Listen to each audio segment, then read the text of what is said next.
Hello students, in the previous video we have stopped on the birth control. We have discussed that people use birth control measures just to avoid unwanted pregnancies. Nowadays, these unwanted pregnancies are being avoided by both methods, that is temporary and permanent. Permanently avoiding pregnancy or temporarily avoiding the pregnancy. So अभी बहुत ज़्यादा safest methods भी निकल गए, friendly effective methods भी है जिसका बिल्कुल भी साइड इफ़ेक्ट नहीं होता है या फिर थोड़ा साइड इफ़ेक्ट होता है. तो कॉन्ट्रासेप्टिव इस एक टर्म है contraceptive. To avoid unwanted pregnancy the word contraceptives are used. So now we will study the methods of contraceptive. अब इसके दो मेथड होते हैं, एक होता है परमानेंट, और एक होता है टेम्पररी. तो first we will study about temporary method. Temporary मतलब जो थोड़े टाइम के लिए है, उसके बाद हम लोग फिर से प्रेगनेंसी को वो वुमेन कंसीव कर सकती है. टेम्पररी मेथड में फर्स्ट मेथड है नेचुरल मेथड, जो कि सेफ पीरियड या फिर रिदमिक मेथड. इसके तीन नाम हैं, तीनों में से कोई भी नाम का यूज़ हो सकता है पेपर में, तो तीनों नाम याद रखना है.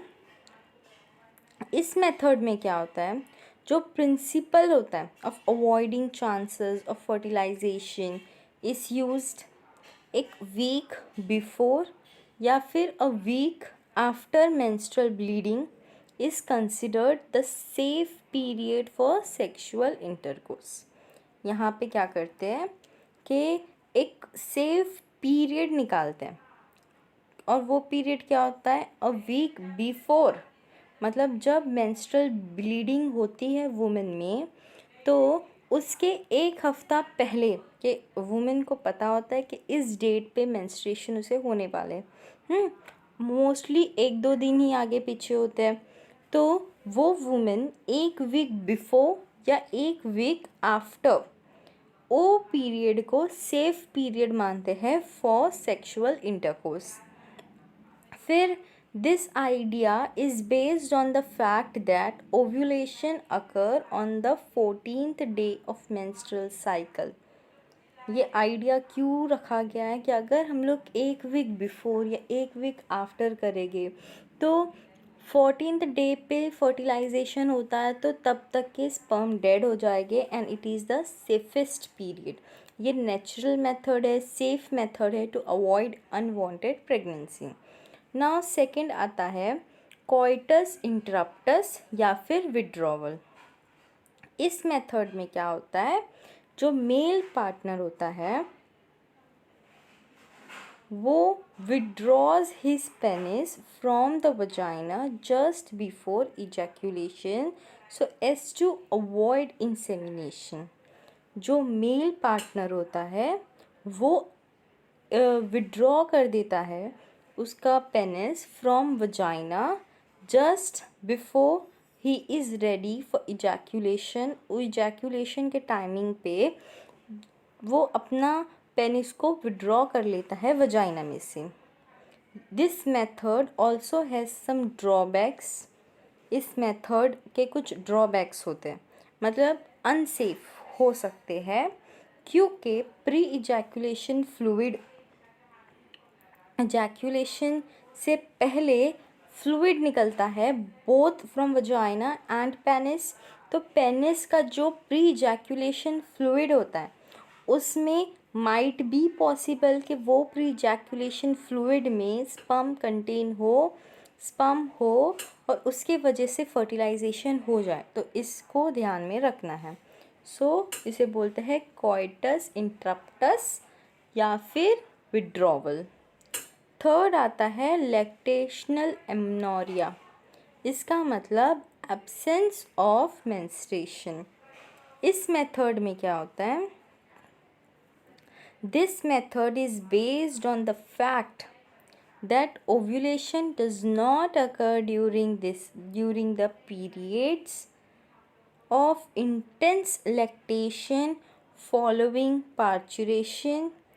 Therefore, as long as the mother breastfeeds the child fully, chances of consumption are almost negligible. However, this method also has high chance of failure.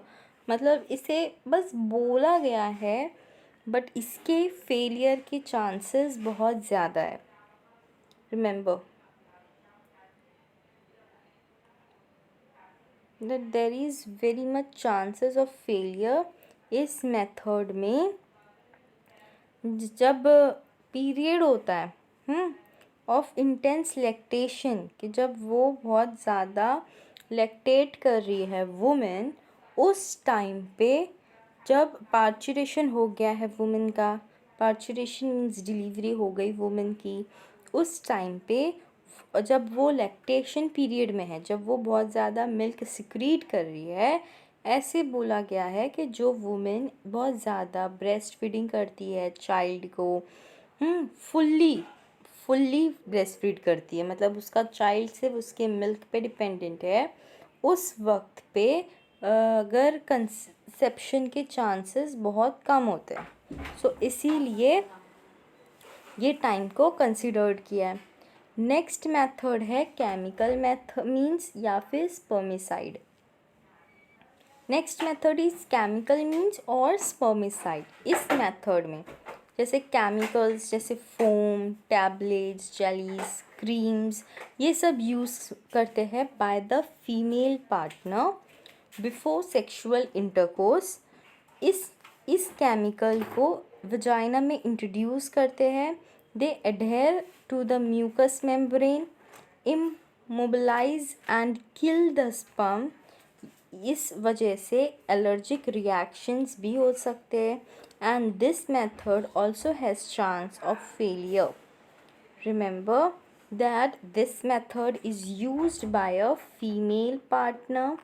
उसके वजाइना में या तो फोम या तो टैबलेट्स या तो जेलीज ऐसे स्पर्मिसाइड्स को वो यूज़ करते हैं बिफोर सेक्सुअल इंटरकोर्स. ये स्पर्मिसाइड्स स्पर्म को किल करते हैं. बट इसमें भी हम लोग 100% चांस नहीं दे सकते कि इस 100% इससे प्रेगनेंसी टल सकती है या अवॉइड हो सकती है. It may have chance of failure. ये क्योंकि ये सब टेम्पररी मेथड्स हैं. देन फिफ्थ मेथड है मैकेनिकल मेथड या फिर बैरियर मेथड. इसमें क्या होता है, ये यूज़ होता है फॉर ओवम एंड स्पर्म को फिज़िकली मीटिंग करने नहीं देते. ये मेथड से ना ओवम स्पर्म के पास जाएगा ना स्पर्म ओवम के पास जाएगा. इन लोगों के बीच में एक तरीके का बैरियर हो जाता है. बैरियर मतलब उनमें कोई रुकावट डाल देता है जिस वजह से प्रेगनेंसी टल जाए. उसमें फर्स्ट है कॉन्डम. वो थिन रबर शीट होती है which is covered by the penis of the male during copulation और सेक्सुअल इंटरकोर्स.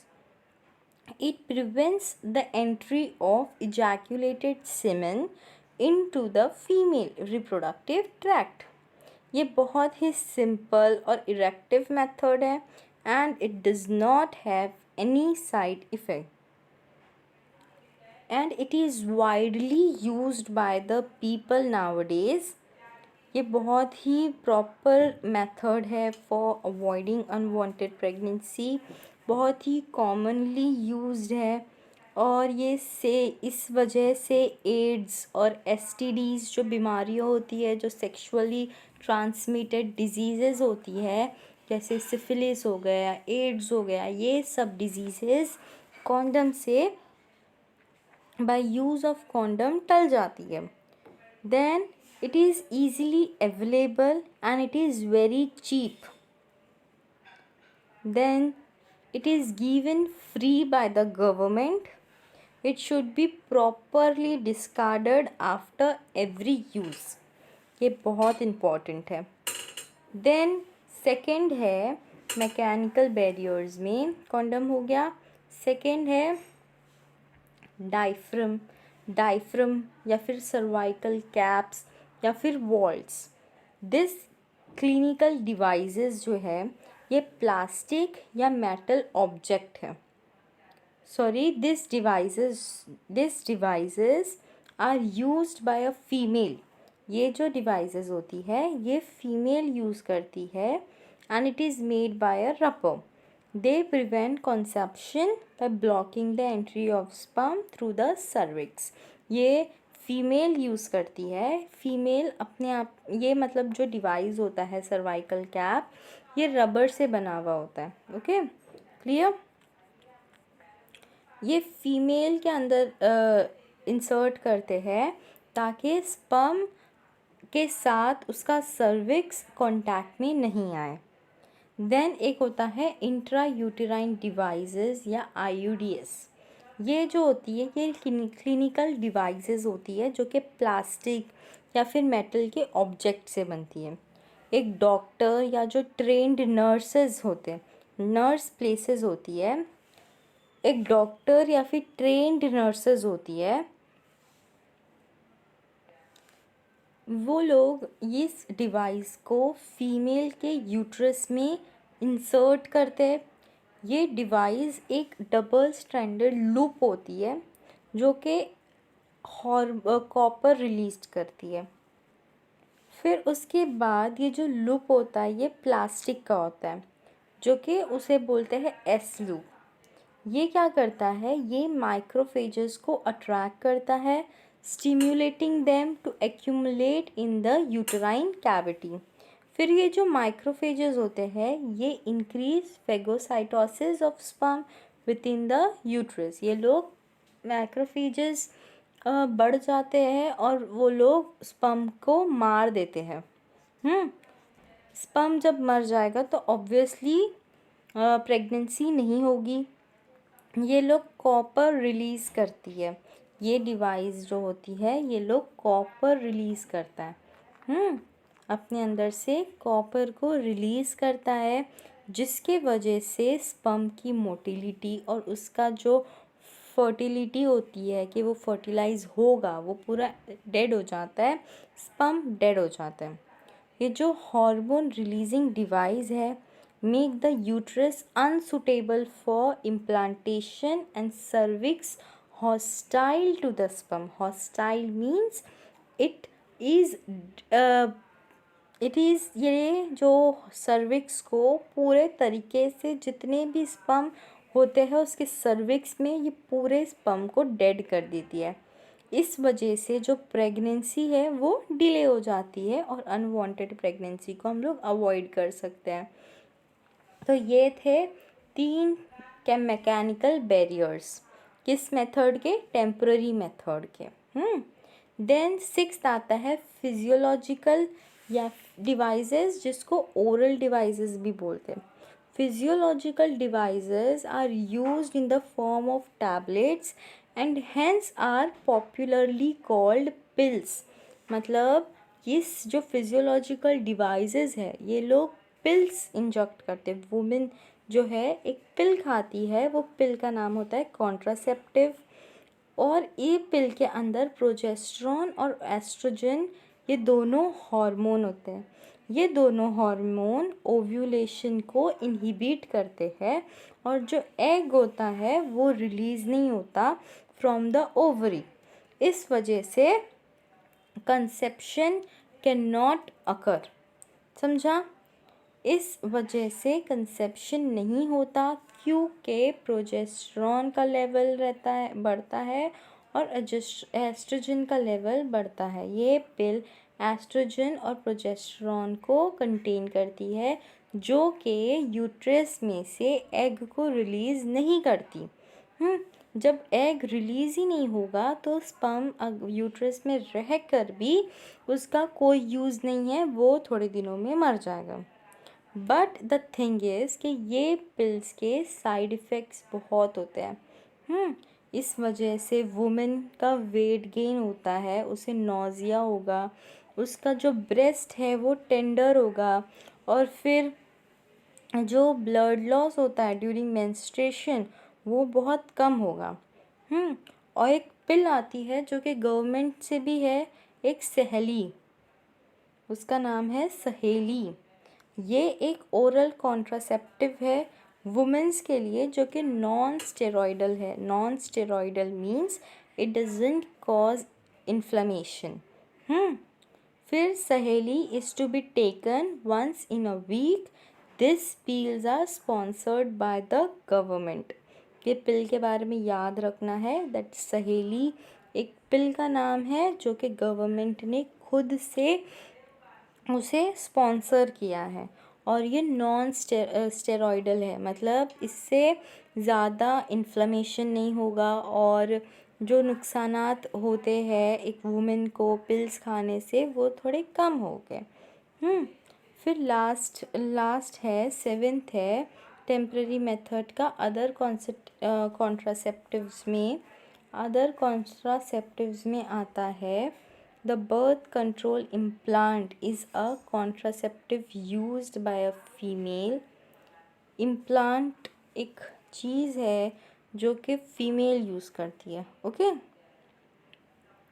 वो एक टाइनी थिन रॉड होता है about the size of a match stick. It is implanted under the skin of the upper arm. ये contain करते हैं progesterone and oestrogen. Their mode of action is similar to that of pills. They prevent pregnancy for 3 to 4 years. इसके वजह से 3 to 4 years तक के pregnancy delay होती है। ये लोग एक रॉड जैसा स्ट्रक्चर होता है वो अपने अंडर आर्म में रखते हैं या अपने हाथ में पकड़ते हैं, और फिर वो जो इम्प्लांट है, वो जो स्टिक है, वो हाथ में रखने से या स्किन के अंदर रखने से वो डिज़ोल्व हो जाती है, और वो स्किन उस जो प्रोजेस्टेरॉन एस्ट्रोजन का जो रॉड बना है वो रॉड लाइक स्ट्रक्चर है, वो रॉड नहीं है, उसको अपने अंदर एब्जॉर्ब कर लेती है स्किन। और जब वो एब्जॉर्ब हो गई तो वो हमारे बॉडी में एंट्री हो गई उसकी। तो जो उसके अंदर प्रोजेस्टेरॉन और एस्ट्रोजन था वो हमारी बॉडी एब्जॉर्ब कर लेती है, जिसके वजह से प्रेगनेंसी अवॉइड हो जाती है फॉर 3 to 4 years। रिमेंबर, इसके वजह से प्रेगनेंसी 3 to 4 years तक के डिले होती है।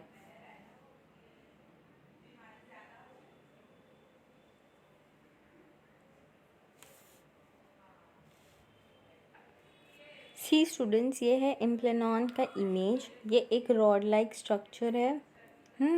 ये रॉड लाइक स्ट्रक्चर है, ये अपर आर्म में इंसर्ट करते हैं। और ये जब इंसर्ट करते हैं वुमेन्स में तो ये 3 to 4 years तक के प्रेगनेंसी को डिले कर सकता है, क्योंकि इस रॉड में प्रोजेस्टेरॉन एस्ट्रोजन से ये बनी हुई होती है, उसके हार्मोन्स होते हैं।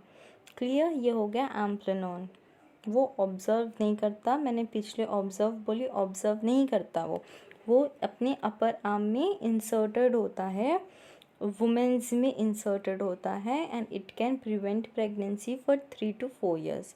बट इस कॉन्ट्रासेप्टिव मेथड के बहुत ज़्यादा साइड इफ़ेक्ट्स भी होते हैं। वुमेन्स को कभी कभी रैशेस आ जाते हैं या स्किन के कोई प्रॉब्लम्स हो जाते हैं। वुमेन्स अगर किसी की स्किन ज़्यादा सेंसिटिव है तो बहुत ज़्यादा उसे स्किन डिजीज़ेज़ हो सकते हैं। सो इसीलिए इस मेथड को भी ज़्यादा प्रेफरेंस नहीं देते हैं। देन अब यहाँ पे हमारे टेम्पररी मेथड्स ख़त्म हो गए। Now we will move forward to the permanent method. Permanent method मतलब होता है, दो ही चीज़ होती है परमानेंट मेथड में, या तो मेल्स में होगा या तो फीमेल्स में होगा। ओके, परमानेंट मेथड में क्या होता है, ये एक सर्जाइकल मेथड है। अगर मेल्स में हो रहा है तो उसे बोलते हैं वेसेक्टॉमी, वुमेन्स में हो रहा है तो उसे बोलते हैं ट्यूबेक्टॉमी। अगर मेल में हो रहा है परमानेंट मेथड यूज़ होता है तो उसे बोलते हैं वेसेक्टोमी, और अगर फीमेल में यूज़ होता है तो उसे बोलते हैं ट्यूबेक्टोमी। मेल्स में क्या होता है, जो उनका वास डिफरेंस होता है, जो स्पर्म को कैरी करता है उधर टाई कर देते हैं। और अगर फीमेल में हो रहा है तो उसका फैलोपियन ट्यूब को कट करके टाई कर देते हैं। इस वजह से उन लोगों का सेक्सुअल लाइफ में कोई भी चेंजेस नहीं आएगा, बट इतना ही होगा कि फर्टिलाइजेशन नहीं होगा और वुमेन कभी कंसीव नहीं कर पाएगी। नहीं वो मेन में कोई चेंजेस आएंगे, ना फीमेल में कोई चेंजेस आएंगे। ये जो परमानेंट मेथड है, ये इसका ये चीज़ है कि ये दोनों में हो सकता है। दोनों भी पार्टनर में से कोई भी एक पार्टनर इस चीज़ को कर सकता है। मेल भी कर सकता है, फीमेल भी कर सकती है। ये गैमेट ट्रांसपोर्ट और गैमेट्स के ट्रांसपोर्टेशन को प्रिवेंट करता है, जिसके वजह से प्रेगनेंसी अपने आप प्रिवेंट हो जाती है। यहाँ पे दिख रहे इमेज में, यहाँ पे ऐसे कट करके टाई करते, ये मेल्स का पार्ट है, और फीमेल्स में यहाँ पे फैलोपियन ट्यूब को कट करके टाई किए। जब कट कर दिए तो एग जो है वो रिलीज़ ही नहीं होगा, वो फैलोपियन ट्यूब में ही नहीं आएगा। तो एग जो है वो ओवरी से अगर रिलीज़ भी होगा तो फैलोपियन ट्यूब में आ भी गया तो उसके बाद भी वो यूट्रस में नहीं जा पाएगा। Same in the case here कि जब स्पर्म बन भी जाएगा तो भी स्पर्म बाहर रिलीज़ ही नहीं होंगे टेस्टिस से। स्पर्म अगर जब वास डिफरेंस में जाएगा तो वो स्पर्म पेनिस में आ ही नहीं पाएगा। तो इसीलिए उसे कट करके टाई करते हैं, ताकि इस वजह से प्रेगनेंसी फीमेल में डिले हो जाए। तो ये हो गया परमानेंट मेथड। देन अब एक बहुत ही इम्पॉर्टेंट टर्म है, वो है मेडिकल टर्मिनेशन ऑफ प्रेगनेंसी या एमटीपी। इसमें क्या होता है, वॉलंटरीली मतलब इंटेंशनली या वॉलंटरीली एक मेल या एक फीमेल प्रेगनेंसी को डिले करती है। मतलब अपने बेबी को, वो जो बच्ची है फीमेल है, वो अपने बेबी को एबॉर्ट कर देती है या फिर उसके बारे में जानने की कोशिश करती है। लिसन, एक इंटेंशनली या वॉलंटरी टर्मिनेशन ऑफ प्रेगनेंसी। पता चल गया कि वुमेन प्रेग्नेंट है तो उसने अपने बेबी को जब एबॉर्ट कर दिया, उसने अपने विश से, अपने विल से उस बेबी को एबॉर्ट किया है, वो होता है medical termination of pregnancy. But ये करने के लिए बहुत सारे मेथड्स हैं। पहला चीज़ ये कि ये चीज़ सिर्फ फर्स्ट ट्राइमेस्टर तक के सेफ़ है। एंड अगर ज़्यादा से ज़्यादा भी, अगर फर्स्ट ट्राइमेस्टर से ज़्यादा भी हुआ तो भी, फर्स्ट ट्राइमेस्टर कितना होता है 12 वीक्स का, अगर 12 वीक्स से ज़्यादा हुआ तो 20 वीक्स, बस उससे ज़्यादा हम लोग बेबी को अबॉर्ट नहीं कर सकते। देन यहाँ पे क्या होता है कि अगर मदर को पता चलता है कि उसके अंदर जो बेबी है वो डिफेक्टेड है, या फिर उसके हाथ नहीं है, पैर नहीं है, या उसका ब्रेन नहीं बन रहा है, या हार्ट नहीं बन रहा है, तो वो सोनोग्राफी से पता चल जाता है मदर को। तो उसके बाद अगर बेबी डिफेक्टेड है तो एक प्रोसेस होता है एमनियोसेंटासिस। ओके, यहाँ पे क्या होता है कि जो फीटल सेल होते हैं, एमनियोसेंटासिस में क्या होता है, जो फीटस होता है उसका एमनियोटिक फ्लूइड को बाहर निकालते हैं। ओके, उस एमनियोटिक फ्लूइड में होता है फीटल सेल्स, फिर उसे कलेक्ट करते हैं। कैसे निकालेंगे, एक निडल प्रिक करके, needle inserted through the abdominal and uterine wall। देखो ये इमेज में दिख रहा है, ये इमेज दी हुई है आपके टेक्स्ट बुक में। पहले एमनियोसेंटेसिस का मतलब use to extract foetal cell for genetic analysis, मतलब जीन्स के बारे में, उसके जीन्स के बारे में जानना है, इसलिए एमनियोसेंटेसिस करते हैं। इस प्रोसेस में एमनियोटिक फ्लूइड को बाहर निकालते हैं और वो एमनियोटिक फ्लूइड में फीटल सेल्स होते हैं। फिर वो फीटल सेल्स को कलेक्ट करते हैं। पहला तो उसको निकालते कैसे, ऐसे नीडल डालते हैं, needle inserted through the abdominal and uterine wall. पहले अल्ट्रासाउंड यूज़ करते to determine the position of the foetus and in the uterus. पहले पोजीशन देखेंगे कि फीटस का पोजीशन क्या है। ये चीज़ बहुत इम्पॉर्टेंट है। बिना अल्ट्रासाउंड किए हुए हम लोग नीडल प्रिक नहीं कर सकते।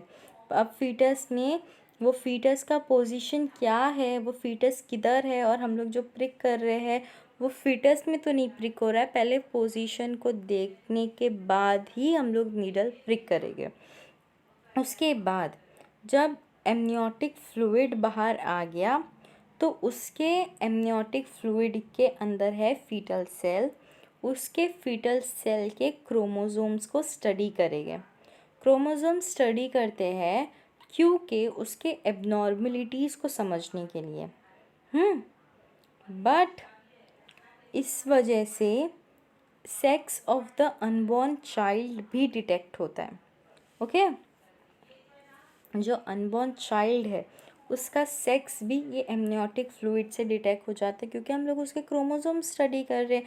क्रोमोसोम्स में तो सब कुछ होता है। तो इस वजह से कि फीटस जो है, हमारे इंडिया में क्या होता है, अगर फीमेल फीटस है तो उसको मार देते हैं। तो इसीलिए कि sex of the child detect ना हो, इसलिए गवर्नमेंट ऑफ इंडिया ने ये सिस्टम को, ये एमनियोसेंटेसिस को अवॉइड किया। ओके, मतलब इंडिया में detecting a child gender is not legal. तो government of India has legalised MTP act. MTP is medical termination of pregnancy act in 1971 में ही ये चीज़ लीगलाइज्ड, बैंड हो गई थी, और स्ट्रिक्ट कंडीशन रखी थी कि कोई भी इस चीज़ का मिसयूज़ नहीं करेगा। फिर उसके बाद जो एमटीपी एक्ट था 2017 में, under section 3 of the empty act 1971 was enacted by government of India.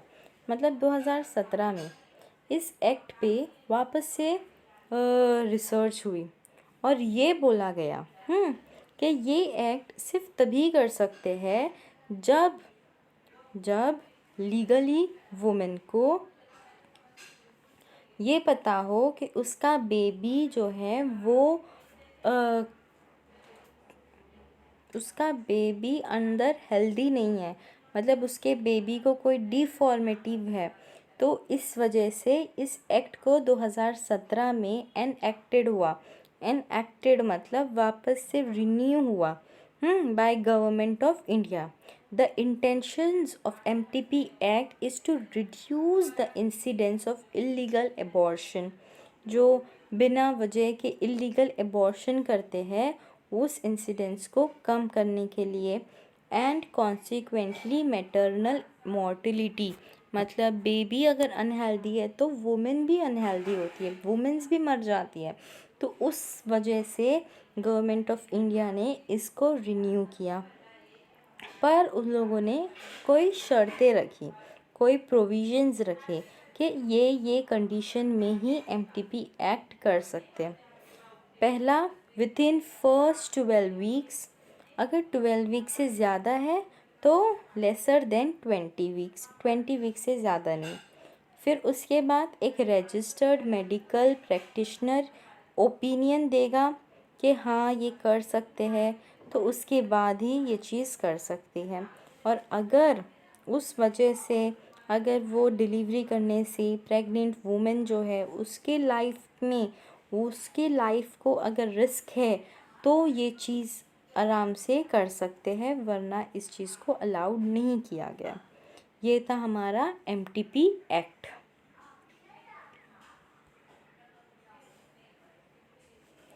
फिर एक आता है सेक्सुअली ट्रांसमिटेड डिजीज़ेस, मतलब इसमें वो डिजीज़ेस आती है जो कि इंटरकोर्स के वजह से होती है, या फिर अनहेल्दी कंडीशन है, या फिर वुमेन को कोई डिज़ीज़ है, या मेन को कोई डिजीज़ेस है, या फिर क्लीनलीनेस नहीं है, हाइजीन नहीं है, तो ये जो सेक्सुअली ट्रांसमिटेड डिज़ीज़ है ये होती है। इस डिज़ीज़ का एक और नाम है वल्नरेबल डिज़ीज़ या फिर रिप्रोडक्टिव ट्रैक्ट इन्फेक्शन। ये तीनों इसके नाम है, एसटीडीज़ या वीडी या आरटीएम। और इसमें जो सबसे मेजर डिज़ीज़ है वो है सिफिलिस, गोनोरिया। ओके, तो आपके टेक्स्ट बुक में इन दोनों के बारे में डीपली एक टेबल बनाया गया है, मेल में कब होता है, फीमेल में कब होता है, फिर उनका इन्फेक्शन साइट दिया है, फिर उनका सिम्टम्स दिया है, प्रिवेंटिव मेजर्स दिया है और उसका ट्रीटमेंट दिया है। सो आप लोग टेक्स्ट बुक से वो चीज़ अच्छे से पढ़ लेना। That is not that important. वो माइट बी पॉसिबल कि किसी के बारे में नोट लिखना आ जाए, write a note on syphilis या write a note on gonorrhoea, तो हो सकता है, वरना इट्स नॉट दैट इम्पॉर्टेंट। फिर ये हो गया सेक्सुअली ट्रांसमिटेड डिजीज़ेस। फिर नेक्स्ट आता है इनफर्टिलिटी। इनफर्टिलिटी मतलब it is defined as the inability to conceive naturally after regular unprotected intercourse. अगर अनप्रोटेक्टेड इंटरकोर्स कर रहे उसके बाद भी अगर कंसीव नहीं कर रहे हैं, बाय मेल और फीमेल दोनों में हो सकती है infertility. Okay, it's not important कि सिर्फ मेल में हो या फिर सिर्फ फीमेल में हो, दोनों में भी इनफर्टिलिटी हो सकती है। तो अगर अनप्रोटेक्टेड इंटरकोर्स करने के बाद भी अगर कंसीव नहीं हो रहा है, तो उस पीरियड को बोलते हैं इनफर्टिलिटी। मतलब वो वुमेन कंसीव नहीं कर सकती या वो मेल कंसीव नहीं करवा सकता। इसके कॉजेज़ बहुत सारे हो सकते हैं। The causes of infertility could be physical cause हो सकता है, या वो उतना ज़्यादा हेल्दी नहीं है, या फिर उसे कोई डिज़ीज़ है जिसके वजह से मेल में कि अगर जिसकी वजह से उसके स्पर्म ज़्यादा मोटाइल नहीं है, या फीमेल में अगर फिज़िकल कॉजेज़ हो गए तो ये हो गए कि वो फिज़िकली उतनी स्ट्रॉन्ग नहीं है कि वो कंसीव कर सके। कॉन्जेनाइटली या कोई डिज़ीज़ है उसे, तो हो सकते हैं। इम्यूनोलॉजिकली उसकी इम्यून सिस्टम कमज़ोर है। साइकोलॉजिकल कॉजेज़ भी हो सकते हैं कि उसकी साइकिल प्रॉपर नहीं है, या उसको कोई बीमारी है जैसे कि पीसीओएस है, पॉलीसिस्टिक ओवेरियन डिसऑर्डर है, या उसके अंदर हार्मोन्स इम्बैलेंस है, या उसका एंडोमेट्रियम जो है वो ब्लड अच्छे से नहीं बना रहा है, या उसको बहुत सारी डिजीज़ेज़ हो सकती है जैसे डायबिटीज़ हो गया, थायराइड हो गया, ये सारी डिजीज़ेज़ हो सकती है। अगर मेल में है तो it will be due to less sperm count और स्मॉल साइज़ ऑफ पेनिस। सारे डिजीज़ेज़ जो है वो सब आते हैं इनफर्टिलिटी में। So this is infertility. Then अब 1978 में जो इनफर्टाइल कपल्स थे उनके पास दो ऑप्शंस होते थे, या तो वो चाइल्डलेस रह जाए, या तो उनको कोई चाइल्ड ना रहे, या तो वो लोग अडॉप्ट कर ले। तो अब पर टुडे जो इनफर्टाइल कपल्स होते हैं वो लोगों के पास बहुत सारे ऑप्शंस होते हैं जिससे वो लोग खुद अपना चाइल्ड बना सकें। जैसे कि होता है टेस्ट ट्यूब बेबीज़ होता है, artificial insemination, IUI, surrogate motherhood etcetera. ये जो कपल्स होते हैं could be assisted to have child through certain special technique commonly known as assisted reproductive technologies, that is ART। अब ये ART क्या है हम लोग नेक्स्ट वीडियो में पढ़ेंगे, क्योंकि इस वीडियो का टाइमिंग ख़त्म हो गया। So let's stay tuned and see ART in the next video.